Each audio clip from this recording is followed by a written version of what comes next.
everyone, it's Anja from Cooking with Plants and welcome to my channel. Today I'm going to answer the question of where do I get my protein? I get this question all the time, especially from people that are new to a plant-based diet or are wanting to follow a vegan diet and not sure of where to get the protein from and how to get high amounts of protein. So basically I don't count my protein, I just eat whole plant-based food as much as possible. I don't add oil to my cooking when I eat at home, and roughly I have an intake of about 50 grams of protein per day. But like I said, I've never counted that. I've been plant-based since 2012. I've never had any nutrient deficiencies. I have never heard of anyone having a protein deficiency. So just stick to eating whole plant-based foods and you'll be on track. The one thing I do recommend is that you go and have a blood test at least every 6 to 12 months just to make sure that everything is on track. Is your B12 fine? How are your iron levels? All those types of things. They'll show up in a blood test. So I do make sure that I supplement my B12 each day, and some foods are fortified with B12, so just check the ingredients list, but I do recommend that is the one thing that I do supplement, and I recommend that you supplement your B12 as well. But all that said, do go and get those blood tests. It's the number one thing. It's like maintaining a car. You get it serviced regularly and you also look after yourself regularly and make sure that you're in check as well. So with all that said, where do I get my protein? So I didn't go out and buy special ingredients. I just grabbed 10 things that I had in my pantry and one thing from my freezer, just to give you an idea of what I have on hand and regularly cook with. So nothing special, it's just a mixture of ingredients that I always have on hand. So first up, I have a tin of tomatoes, or tomatoes depending on where you live in the world, and most people don't even realize that they do have some protein in them, as do pretty much all vegetables that you're going to have. So if you eat kale, spinach, beans, potatoes, sweet potatoes, all of those vegetables are going to have certain amounts of protein. They're not going to be ultra high like some of the other ingredients that I'm going to show you today, but if you combine them and you have them regularly, it adds up and you get a variety of nutrients that your body needs as well. So keep that in mind. So 100 grams of tinned tomatoes is 1.2 grams of protein. So I could easily eat this whole tin, which is 400 grams. So I would be getting almost 5 grams of protein just from this. So I could make myself a marinara sauce for some pasta. I could make a dip out of this. I could make a dressing. I could blend it up and add some extra things and turn it into a soup. It's very, very easy to eat this. And then that's already 10% of my daily intake just from this tin of tomatoes. So it's not difficult to do. Next up, I have a 4-bean mix. So this tin is 300 grams. So this would be 21 grams of protein if you were to eat the whole lot. Now, I normally don't eat a whole tin of beans in one go. I'll mix it with some other ingredients and just have a variety of things. But if you were to have a tin of these, it's 21 grams of protein. So it's almost half of your daily intake just there. And these are great for breakfast. You can mash them up with some avocado, have them on some toast, throw them into a pasta sauce, into a soup. It's just really versatile. So make sure you have some beans on hand. So next up, I've got some black rice. So black rice is amazing. It's packed with magnesium and fiber, and it has a higher level of protein than regular rice and even brown rice. So per 100 grams, you're looking at about 8.5 grams of protein.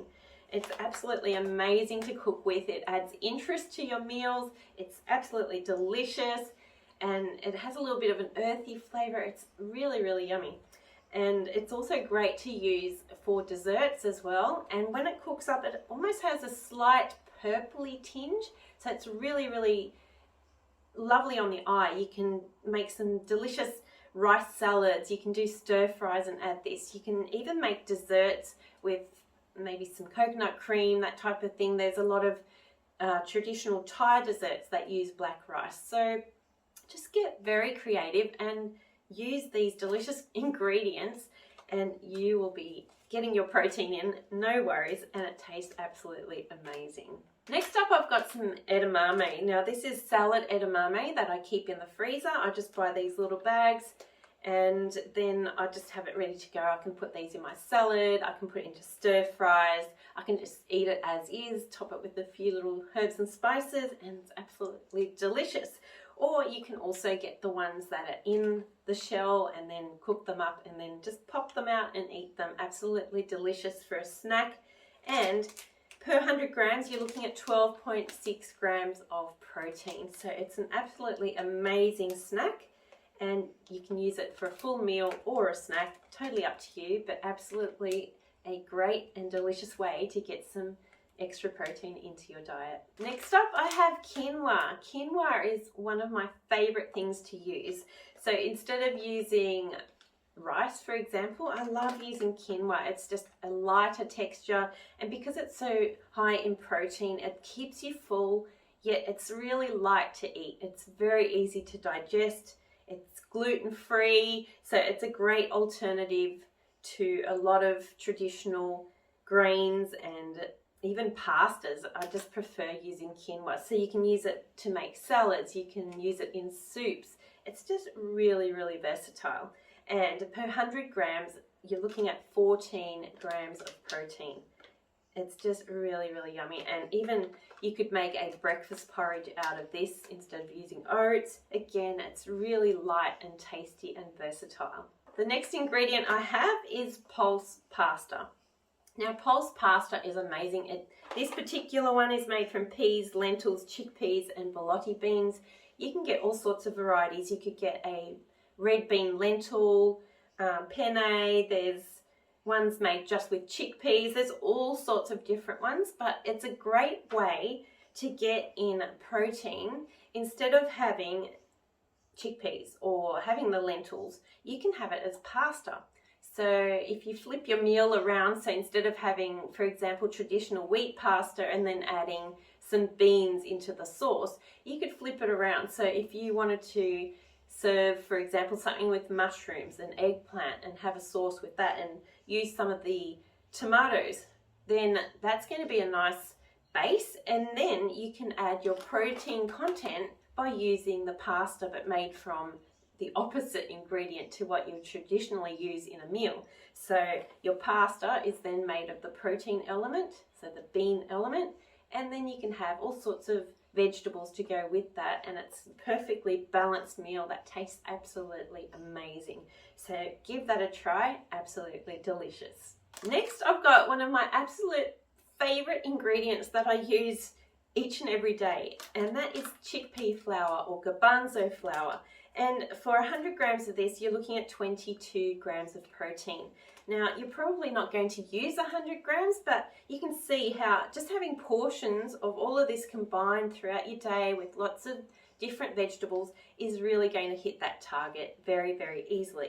So what I like to use chickpea flour for is to make vegan omelets, I make frittatas, I use it as a base to make cheesy sauces and nice creamy sauces for vegetables. So it's just a really great gluten-free flour to have on hand, and it's absolutely delicious. And like I said, it helps you to hit your protein target for the day. The next thing that I like to use is peanut butter with hemp seeds. Now, I do use this very sparingly and occasionally on a piece of toast or on a brown rice cracker or a brown rice cake. Absolutely delicious, but we need to keep in mind that this is also very high in fat.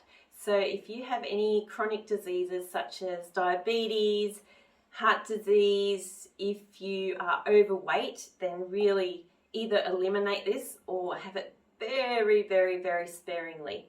So per 100 grams, you're looking at 32 grams of protein. So it is very high in protein, but you're not going to be having 100 grams of this at a time because, like I said, it's very, very high in fat and should be used extremely sparingly. And if you have chronic heart disease, it's probably even advisable to stay away from this altogether.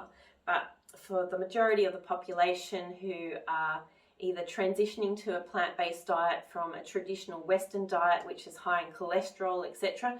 This can be a great transition food to have, perhaps toast in the morning with some of this as your breakfast, or to make sauces that make it easier to eat your greens and your salads, then keep that in mind. So my next ingredient that I like for a protein boost is hemp seeds. So hemp seeds per 100 grams, you're looking at 34 grams of protein.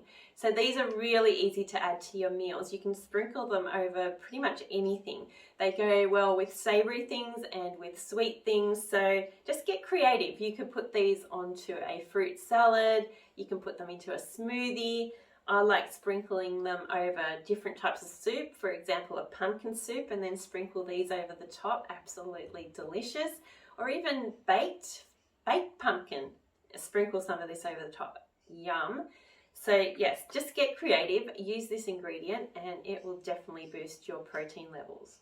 So the final ingredient I like to use to give myself a boost of protein is nutritional yeast flakes. So they're going to vary, so do check the label and just make sure that it has a high level of protein in the one that you're using, if that's the purpose that you're using it for. Per 100 grams, this particular type has 52 grams of protein.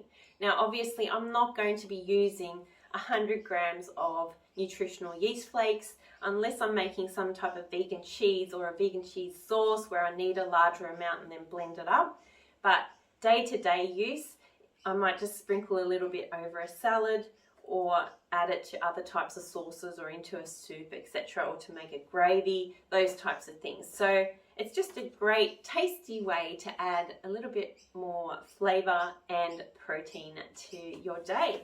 So I hope that you enjoyed this presentation. I hope it gives you a little bit more of an understanding of the variety of foods that actually contain protein, and that it's really not anything to concern yourself about. If you do want to crunch the numbers and get into the nitty-gritty and break everything down, you can always use something like the free app of Cronometer, cronometer.com. Go there and put in all the things that you're eating for the day, and it will give you a breakdown of not just your protein, but of your fat, your carbohydrates, and all of your nutrients that you're trying to get in for the day.